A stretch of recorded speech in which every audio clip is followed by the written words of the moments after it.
What's up guys, 51 Native here. I'm bringing you guys a video on the breakdown of the key commands within Color with Live Stencils. So let's hop into it. Alright, so I got a Color with Live stencil already opened up here. And take a look up at the top, we have a reference group. And inside our reference group, we're going to have a reference track 1 and 2. Taking a look at our keyboard here, to the right of the P, we have a left and a right bracket. If I hit my left bracket, it's going to solo my first reference track for me. So go ahead and play. And boom, we got our first reference track being soloed. If I hit my right bracket, it's going to solo my second reference track. If I hit my right bracket again, I'm going to be bouncing back to my own track. Really easy, making it simple for you to bounce back and forth between your reference track and your track. Now let's dive into some of the other key commands we have set up for you guys. So inside our reference group, it's going to be feeding our reference track 1 and 2 into this group here. You can see we have a frequency check rack.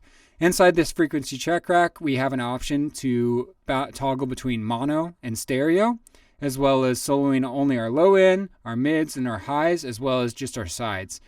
We have this on the reference group as well as our master. Whenever we take a look at some of these key commands, our first one that we're going to look at is our mono option. So I'm going to go ahead and flip us back onto reference track 1. And now let's say we want to go ahead and flip this and listen to this track only in mono. So if you have your caps locks on your keyboard and you hit M, it's going to be toggling between mono and stereo.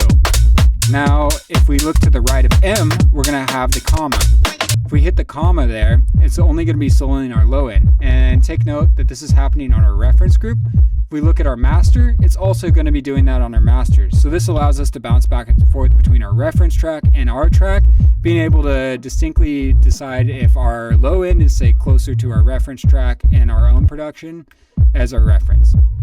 Now, taking a look at some of our other key commands in here, we got our mids here. So if we look at the period and hit the period, we're only going to be soloing our mids now.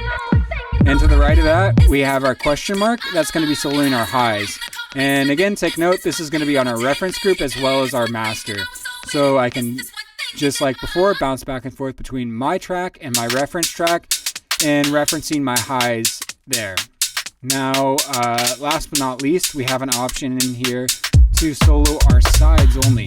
And our sides are going to be on the semicolon. You press a semicolon there, and we're going to be only soloing our sides.